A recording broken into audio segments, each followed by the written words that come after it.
Most people who love yachts like me have a special fondness for a classic yacht. Why? Because they're unique, they're iconic, and they're all absolutely one of a kind. If you cruise into port on a classic yacht, you're bound to attract attention. They also usually have some wonderful stories to tell.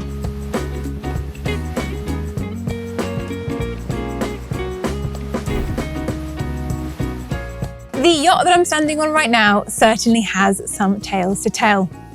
This is Lafeniche, a yacht that was commissioned in the 1960s by a wealthy British businessman and sailing fanatic named Anthony Boyden.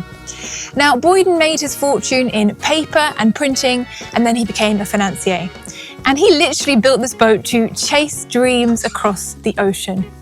So Lafeniche was built to support the 1964 America's Cup Challenger, which was a 12-metre boat named Sovereign, also owned by Boyden. And so she had to be able to cross the Atlantic and traverse the coasts of Australia independently on her own bottom, which was quite a big ask at the time, and indeed still is quite a big ask. Since then, she's trained military officers, she's inspired some really famous artists, I'll talk about that in a moment, and under a transformational refit by Christian Liegre, she's become a vintage beauty that perfectly preserves 6 decades of maritime history, but with some modern twists in the mix as well. Let's go check out Lafeniche.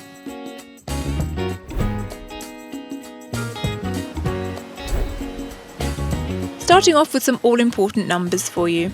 Lafeniche measures 95 foot or 29 metres. She has a beam of 21.9 foot or 6.6 metres and a draft of about 10 foot or 3.2 metres. She's built in steel and has a gross tonnage of around 140.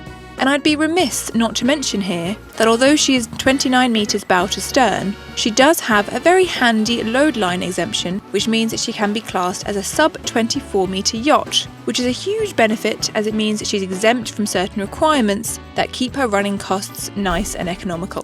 Lafeniche started life in 1962 as a boat called Diadem of Dulwich. Now, I didn't know this, but diadem is another word for crown, and Dulwich is the name of a village in Dorset where Boyden lived.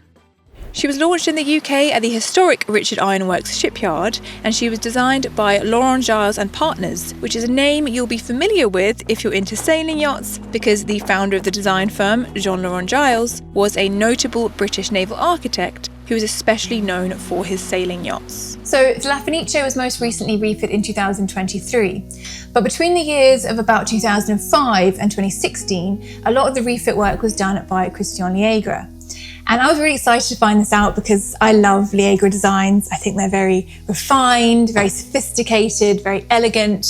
You may know Liegre designs from boats like the Royal Houseman, Sarissa, or a Fed ship that I personally think is so beautifully done. It's the Fed ship Najiba. And during the time that Liegre was doing all this design work, the boat was owned by a very famous German photographer called Peter Lindbergh. Now, I have to be honest, I actually didn't know who Peter Lindbergh was, but I realized that I'm familiar with some of his work, and you actually might be too. So he has done very famous black and white portraits of models like Kate Moss. He's also done some album artwork for Beyonce, so a very varied portfolio. And he's also done this lovely portrait of Uma Thurman, which is hanging up here in the upper deck lounge. Now, the reason I bring this up is because having seen this interior, I think it is so fitting that an acclaimed photographer teamed up with a notable designer to create this lovely onboard ambience.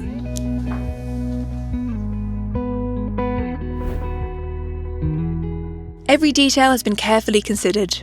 Dark wood, soft leather, and open plan spaces create an atmosphere that's both timeless and fresh, with tasteful finishes and just a whisper of old world charm. A lot of the light fittings that you see and some of the taps were also created by Liegre. There's something about the interior that reminds me of an elegant British country home.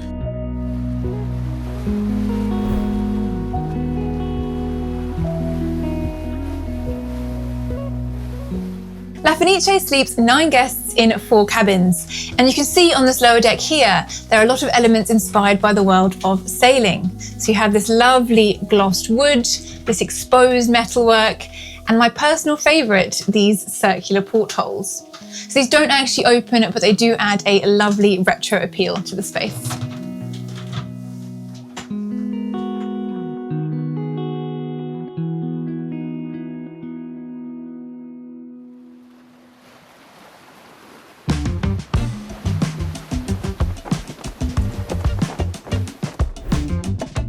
All of the guest cabins are en suite and are configured as 3 doubles and 1 triple berth with a Pullman.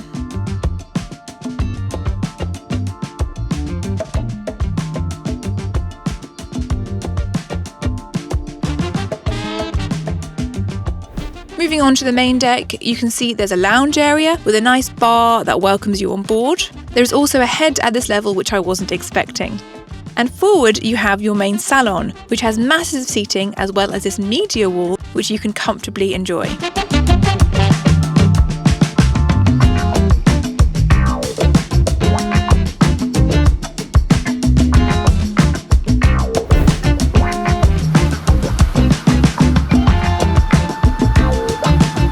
And on to the upper deck. Now, this space used to be the observation lounge where guests would gather to watch the America's Cup in action right up close to the helm.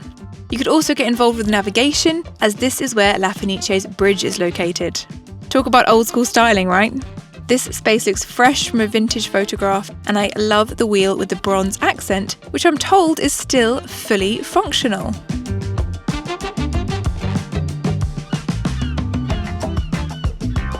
On the aft you have an open lounging area which can be shaded or in the sunshine, and there's a lovely space for alfresco dining.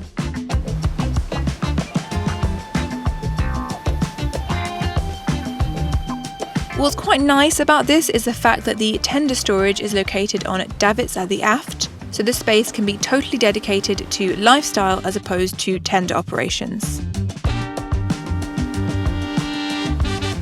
Now, this deck is interesting. So this is a synthetic deck. There is also real teak just below, but this synthetic alternative is obviously way better for the environment, and when you're done using it, it's fully recyclable.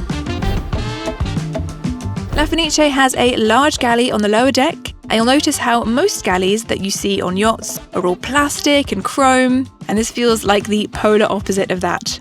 It feels homey, comfortable, and very spacious. Down at this level, there is also complement for a crew of up to 6 in 3 cabins.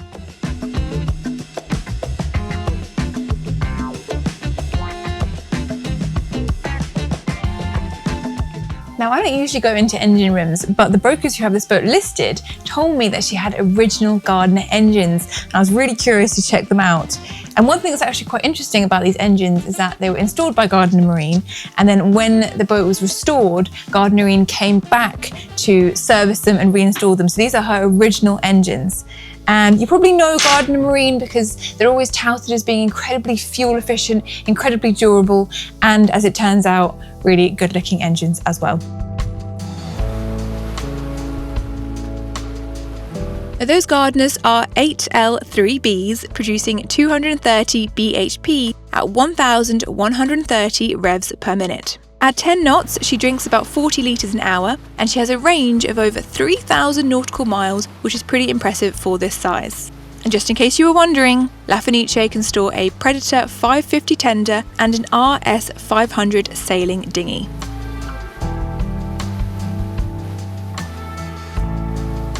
I don't think I mentioned at the top of this episode, but Lafeniche as a name means phoenix, and I think that is so appropriate for a boat that's lived as many lives as this one.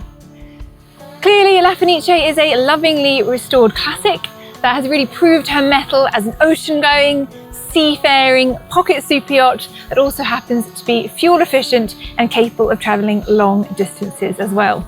And I should also mention that she is a bit of a charter star, and I'm told that as well as really loving the style and character of the yacht, guests also really appreciate the glimpse into the golden era of yachting that this yacht provides. If these teak decks could talk, they'd be telling you to get in touch with Ed Cavendish and Ed Dickinson from Northrop & Johnson sales team, who are representing this boat on behalf of the owner. Although in this case, owner may be the wrong word, because when a boat is all about history and craftsmanship and adventure, really you're only a custodian for the next chapter of the yacht's life. I hope you enjoyed this walkthrough. Don't forget to like, leave a comment, feel free to subscribe, and we'll see you in the next video.